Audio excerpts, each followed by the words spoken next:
Hi, my name is Kate, and I love to read. Like, I was carrying books around with me before Kindles were a thing. So I decided to start a podcast where I interview the authors of some of my favorite books, ask them all of my questions so that I can read between the lines of the books.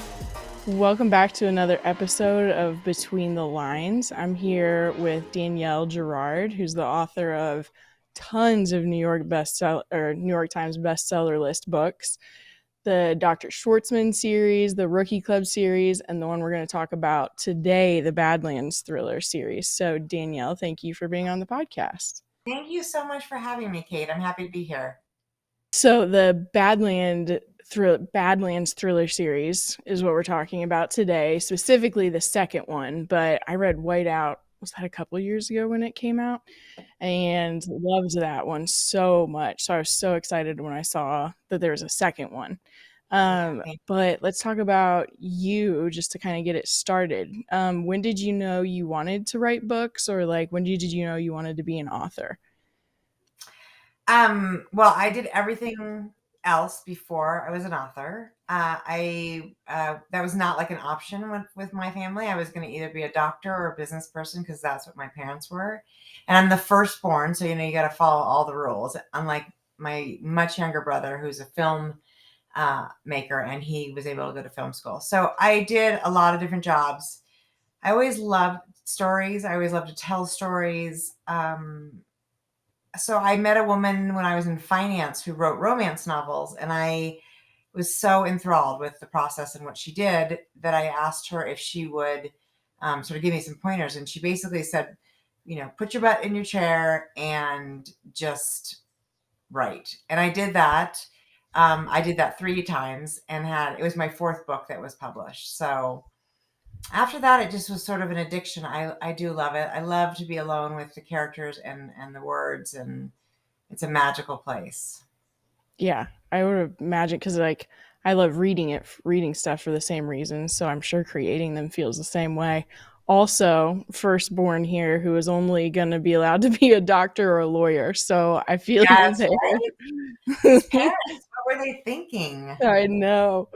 I know. So you really fell in love with it pretty quickly, is what it sounds like. What did your writing process kind of turn into as you were kind of learning how you write books? I wish I could say the process is not, I've got it figured out. I just finished what I think will be my 16th published book. It changes kind of every time. It changes with the type of book it is, and it changes with the sort of the way it evolves. Sometimes I know the end, and sometimes I know how I'm going to get there, and sometimes I really don't, and I have to sit with it for a really long time. I know obviously that the only thing that really works is to be here at my desk, and that's sort of where it worked. And when I was first writing, I had a full-time day job and a couple of kids, so I just did that. I did a couple hours in the evenings, and that's kind of all I could do. And now I have the luxury of doing it full time. So I spend probably at least 4 and as many as 8 hours a day just sitting here. And sometimes that's thousands of words, and sometimes it's negative words. But it just kind of depends on the book and the day. Yeah. Yeah. And the Yeah. state and where in the book I am. Yeah, that makes sense too. So how do you create your characters? Do you mostly know who they are? Do you plan it out? Do you figure out who they are along the way? It's a good question because in my mind, the character and the plot have to be really well integrated. So you think Mhm. about, um, you think about somebody like, well, we'll use Lily Baker in Whiteout, right? And she's, Mhm. the scenario of waking up and not knowing where you are, um, was for her a very personal kind of torture. Because if you imagine her backstory, we won't talk too much about it because we don't want to give Yeah. too much away. But I always feel like I find a plot idea or an initial scene idea, and then I think, for what character is this the most difficult situation, right? Yeah. What is she like? What kind of person is she that this will really throw her for a loop and make it really hard for her? And that is kind of where I start with the character, and from then, the plot and the character kind of move and spin together. I mean, it's clear from, if you've read any of my books, I love strong characters. I love strong women characters. I love strong men characters. I love independent thinkers who it makes them sometimes a little stubborn and not always easy to work with. But that is sort of people I think that um, make things happen. And also, I think we're all damaged in some way. So all of my characters have some damage. People were like, "Can you just give Lily Baker a break?" Yeah. And it's true. She gets a break in the third book. She does. She gets a break. But it's true. I think I think we're all that. I mean, not to the extent of the characters, of course, but we all have things that we carry with us. So I think that's important too. No character is all bad, and no character is all good. Um, we're all shades of Yeah. gray. Yeah, I completely agree. Your books also circle a lot around criminal investigations as well, from like the perspective of medical examiners and like police officers. So I read in your acknowledgments that you have talked to all kinds of people in that field, just like when you have questions and stuff. So what was that experience like? So I met my first police officer through, I was working in finance in San Francisco, and one of the women I work with, her husband was on the SWAT team, basically. Special ops is what they call them. And I was like, I need, I can I meet him? And this was before I published my first book. So and he was wonderful, and he walked me through sort of what their team does, and I did use that in Cameron Cruz in Dark Passage is a SWAT. She's on the SWAT team, and I got help from Scott, was my contact there, and from there I said, hey, I want to write about, I want to write a sex crimes inspector. I want to write a homicide inspector. So I was able to sort of make my way through the San Francisco Police Department, and especially when I would call and say, my protagonist, my good guy, is a cop, because Yeah. it's hard to be a cop. I mean, not saying all cops are great. I'm not saying there's not a lot of issues, because of course we all know that there are. Yeah. But I also feel like we need them. We need police officers, and I feel like it's an impossible job. So Yeah. I'm really grateful to people who talk to me. And then I met a woman at a conference who was a blood spatter. There's my dogs. Yeah. Mine's you, so it might All happen right. too. She was a blood spatter expert, and she Mhm. was amazing. And I asked if she knew anybody who was in the medical examiner's office, because I wanted to write this series about a female medical examiner. So I asked her if she knew anybody who was in the medical examiner's office, and she actually Mhm. introduced me to my current amazing contact, who's one of the chief medical examiners for the state of North Carolina. And I send him the most outrageous um, ideas. In fact, recently I asked him if it was possible to strangle somebody with dental floss. So he went through this whole explanation of how if you have a question about it, take a watermelon. And if you can cut through a watermelon without breaking the dental floss, then you can choke a person with that. It would cut through their skin, but Wow. I mean, these are the lovely, like, okay, I got another weird question for you, Craig. And Yeah. he's great. I mean, that I think it adds, it helps me come up with plot ideas. It adds authenticity. And Mhm. it's fun to sort of, get a chance to access the people that you write about. Yeah. Sometimes even when I'm reading books that are crime related, whether it's murder or drugs or something, I'm like, I want to Google that and know more about it. And then I'm like, should I Google the book title first so that if anyone sees my browser history, they see that it was just that I was reading a book? Well, I'm sure I'm on a lot of short lists. But hopefully, I don't ever do anything that puts me up at the top of the short list. But yeah, Right. the good stuff I Google. If my husband ended up dead, I'd probably have a lot of questions to answer. Hopefully he lives forever then. That's right. Thankfully, I still really like him. So That's good. So how would you describe Fargone in just a couple of sentences? without spoiling anything. I know, right? I always, this is like where if you write 100,000 words, you're almost Mhm. terrible at explaining anything in less than about 1,000. Right. I would say Fargone is a story of a young woman who witnesses a brutal murder, and for personal reasons, she cannot go to the police, and so she's on the run. And behind her are are a police investigator who needs to figure out how these people died, um, some bad guys, and an interested party, shall we say. Yeah. How did you come up with the idea for this installment of the series? So, the funny thing is sort of how this young woman developed and who she became, who she was, and it was sort of at the back of my mind when I started the book. But she needed to have her own, not just sort of the circumstances of her birth, but she needed to have her own story. And so I thought about what it would be.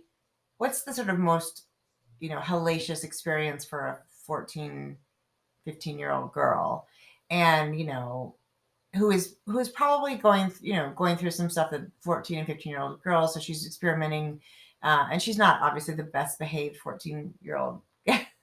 This is not what we No. want for our children. So Yeah. she's experimenting a little with drugs and hanging out with not quite the right people. And then she shows up to a babysitting job, and the basically two people are killed in front of her, and she's thankfully hidden. Um, but so this was the thought. I thought, okay, here's a way to make her story front and center, and then the background story that sort of puts her into this series as a whole, sort of a second thing that emerges. Yeah. So, who would you cast for the main characters if it was a TV show or movie? And some people don't have answers, so it's I okay. know. I think it's really hard. I love, I mean, it used to be like women like Charlize Theron who can Hmm. play all the different, sort of types of women. I think, and Nicole Kidman does it too. Yeah. But Jessica Chastain, I feel like could be a good detective. So for Yeah. Kylie, it would be somebody like that. Lily is a little trickier. She's Hmm. I mean, if it were a bunch of years ago, I would say it could be, oh God, and I'm going to forget her name, who was in Silence of the Lambs, right? Because she's that Jodie sort of, Foster. yeah, a little diminutive. Yep. I always pictured, but now, of course, lots of these people are too old. And then for Hannah, I don't know. I'm not as Yeah. aware of the 14-year-old girls, Yeah, but me I mean, it neither. could be something like, um, it could be Zendaya. She's too old probably too now, but you know what I mean? It could be somebody. It could be a lot of different people. Something like somebody from that generation that I Hmm. just don't know. Yeah, I don't. I Yeah. know, like everyone's crazy about the Outer Banks is like all high school kids, but I don't know anything about I it. Yeah, I haven't seen that, so Yeah, I don't I either. probably need to start paying more attention. But I mean, the thing is, I've had a couple books optioned for movies. Nothing has gone to production, and Hmm. I think my say in any of it would be like, so Right. I can get to choose. But Yeah. I think it'd be fun to see the whole thing happen, and I'd be pretty happy about that. So. Yeah. Would you prefer them as TV shows or movies if you got to choose that? Yeah, I think since there's 2 books now, it would be kind of fun to have them do it as like a mini series, like maybe Yeah. 2 seasons of, when they do 8 or 10 episodes. I always think that's fun. And I Hmm. think they could spread these I think they could make Whiteout and Fargone in, 8 or 10 episodes each. I think so Um, too. but, and then they start to write, like I have my friend Kathleen Barber, who wrote who's her show is with Octavia Spencer and Hmm. God, what is it called though? Oh, what is the show? If Is I that the Good Girls with? Is that Good no, Girls? it's if Looking it's it not up. the worst. Okay, anyway, it's Octavia Spencer and the guy who Aaron Paul from Breaking Bad, and Two Sweet Gold. now they're like in season 3, and it's way past what she's written in the book. So it's Okay, it's a kind of fun. She's watching it evolve without her, which is really interesting. So I that would be a mean, fascinating experience. I world didn't know great. that was based off a book. Yes, it is based off her book, which had it was while if I'm sleeping, I think was what it was called originally. Now it's called something about a lie or It truth. says truth be told. Yeah, truth be told. See, Yeah. yes. So that is, yeah, that's based on Kathleen Barber's book, which is now called Truth Be Told, and Hmm. it's a great book. So it's fun to Yeah. watch it evolve past the book. So Yeah. That has to be really cool.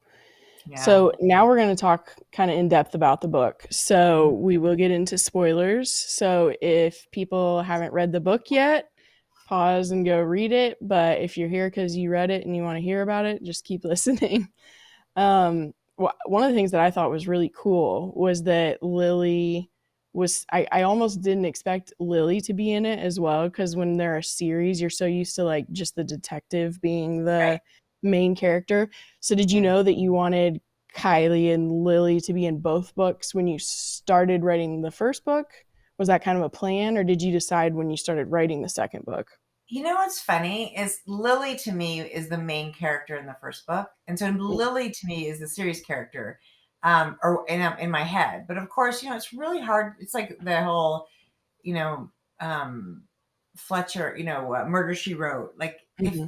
something terrible happens to somebody who's not a detective in multiple books, we all think, oh my God, it's a curse to just be that woman. Yeah. So Kylie emerged as a fuller character as I wrote Whiteout, because I realized I really wanted to, if it was going to be a series, I wanted a detective character that made more sense. Hmm. But I didn't want to leave Lily behind. I felt like um, with her, starting relationship with Ivor, and actually Ivor is a point of view character in book 3, and Lily is not. But Ooh, we get Lily through Ivor, and nice. also through Kylie, because they become friends as well. But Yeah. I realized, to me, it was still Lily's story.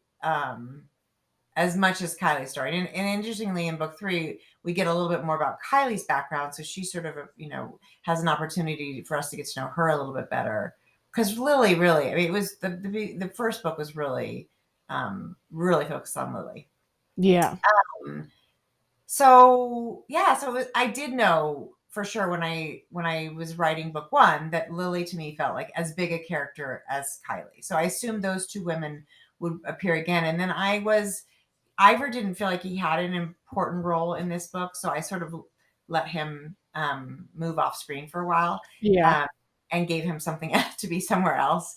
Um, Hmm. and then um, and then I brought Hannah in, because obviously this was, she's our main character. I mean, she's the character we're sort of worried about in book Yeah. 2. Yeah. That was because like at first I remember thinking like, oh, it's going to be completely about Hannah, but it also, like just what you were saying, like it just as much is a continuation of Mm. Lily's story. So I totally agree with you. That's kind of what I thought was interesting, was normally the detective is the like series character, Yeah, but in my experience reading these two, it was, I feel like you were always getting more like emotional insight into Lily as well, just because yeah. she's had so much happen. Right. And her relationship with the coroner, which I had thought I would use in book 1 and kind of never did, that he was Hmm. her godfather. It sort of emerged really nicely, and felt organic as a way to understand more about her dad, and what had happened when her mom died, and why she was sent, to live with her aunt. So, um, yeah, I mean, it's a lot of that is it the whole goal is that by the end of the book, it looks like it was really, created from the get go. You knew all the things, but Yeah. the reality is, I never know all the things, and sometimes Yeah. I get to the end and I have to go, oh God, I got to go back and fix all these things that don't make sense anymore. Right. Um, but it's sort of, if it doesn't emerge organically, then I feel like the book doesn't feel, the characters' responses, the story it doesn't seem to work as well, I don't think. Yeah. I would agree. There were a ton of twists at the end. Like there are a couple throughout, but a lot happens at the end. Mm. Did you know those big twists when you started the book? Like the big, I mean, I guess I don't have to dance around it, but like the big family, all of the family reveals. Did you know that was going to happen? I did know. I mean, the whole idea, if if Hannah was not going to be Dr. Visser's child, Yeah. then I knew whose child she would be. Yeah. Um, the one thing that really took me by surprise in a really one of those wonderfully magical ways was the scene on the table when Mhm. when she's really forced to make a decision about whether or not she's going to save this life. Yeah. And I kind of still get shivery about it because I just felt like, I think everybody in that room was, except for, of course, the Mrs. Visser was like, Mhm. you don't have to do this, Mhm. and yet I think it was true to Lily that she did have to do it, that is Yeah. who she is, and I'm proud of her for putting aside a really really horrific situation and Mhm. saving a kind of a terrible person, you Yeah. know. Yeah. The way she's written, I agree. I don't think she could have just let someone die. I think she No, takes even just the oath that right. medical people take, like I feel like she would Yep, have struggled yep. with that. Yeah, do no harm, exactly. That scene was, I remember it, I was like totally engrossed in it. And then my husband was like walking around, like asking me questions. I was like, you can't talk to me right now. Like, this Just keep is it. a pinnacle moment right now. Yeah, Like, a lot thank of you. stuff is happening.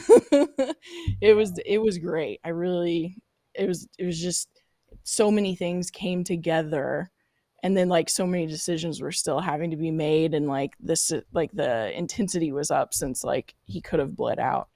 Yeah. Yes, we'll probably remember that scene for a long time. Yeah, thank you. You're That's welcome. the goal, right? Is to have something be really, especially at the end, really tense and scary. Hmm. And it and was and fun. it's nice because I think we all want to think that we would still be a better person than someone who hurt us. So it's kind of like she got to do that too, where it's like, just because you're a terrible person doesn't mean I have to be too. Right. I thought it was very cool. Although I think Kylie might have shot him. Like I I just think I think there's a lot of good reasons. hmm Um, Especially knowing sort of the family and that he might very well get away with it, you Yeah, know? yeah, Um, so yeah. She anyway, was pretty mad, she's pretty and bad. and not a like medical practitioner. No, she's much edgier than Lily. I mean, she's got a very Yes. different take on things. Yeah. So Yeah. There's a lot of focus on memories and like how our mind distorts traumatic experiences to kind of protect us. So Lily and Ivor have both struggled with that. Ivor kind of in the first book, but yeah, then and Lily in the first book, and then even now she has like doesn't have the whole memory of having a daughter. And then right, Hannah is also questioning her memories at the right, time of the murder. Kind of the whole book, she's like, did I actually see that? So how did right. you kind of get into the mindset of like trauma and memory for those characters? So before I wrote Whiteout, I met with a neurologist here in locally, Mhm. and we talked about sort of traumatic brain injury as well as the sort of new concussion Yeah, research. CTE.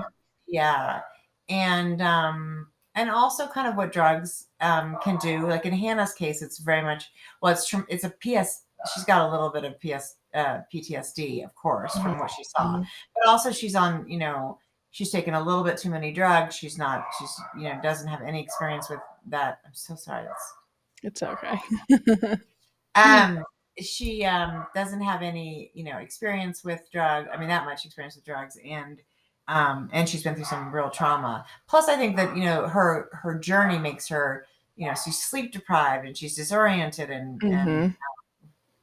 and for Lily and it was funny because the first time somebody read those first few chapters of Whiteout, they were like, I'm not sure you can do two characters who have no idea. They Mhm. can, Yeah. neither of them has like firm memories. Yeah. And so I sort of depended on Kylie to be the one point of view who was like at least knew kind of what had happened when it had as far as at least in her experiences.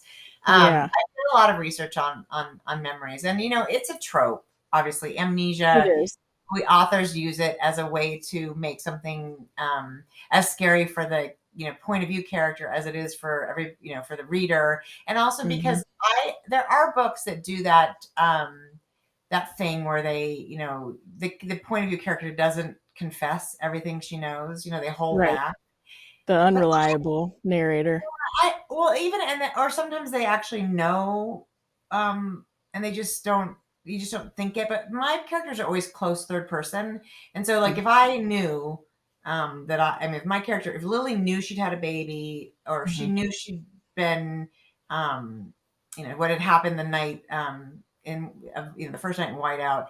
I Hmm. couldn't hold that back. I sort of feel like, and I know books that do this that I've loved, but I sort of feel in my mind it's a little cheating. If Hmm. if the character knows it and you're in their point of view, you have to say it. Unless, Yeah. they can misunderstand it, or they can misrepresent, they can misremember, or they Right. can mistake it for something else, but you can't just hold it back. I know. That to me is like well, what? That character knew that the whole time? That doesn't. So I use, and then amnesia gets sometimes gets a bad rap because, of course, it's been used a million It times. has. Yeah. But it's fun. I mean, I have to say, I It is. really, I enjoy it.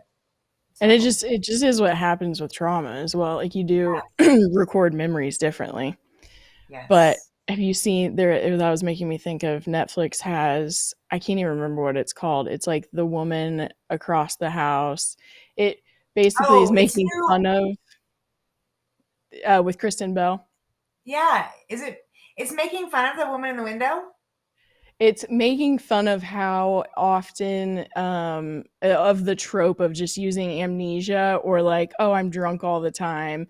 Like, Yeah. I think it's doing it lovingly because obviously they produced the movie for Woman in the Window, but it's like kind of like satire on the tropes of the genre for Okay, fun. that's funny because I thought at first when I've seen that, I thought, is this the woman in the window? But I don't Yeah. understand why she's called this whole thing. I have not seen that yet.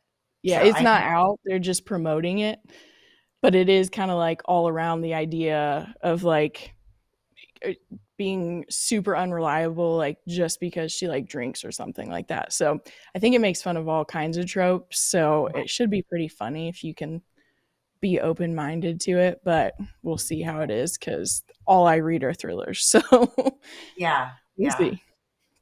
So in Fargone, there's also, especially by the end, an examination of family and choice and how that can be even stronger than your biological family. So after everything that has happened for Hannah and basically learning that like the family she grew up with, she's not actually that it's just not what she even thought it was, and here there's another person who's actually my mom.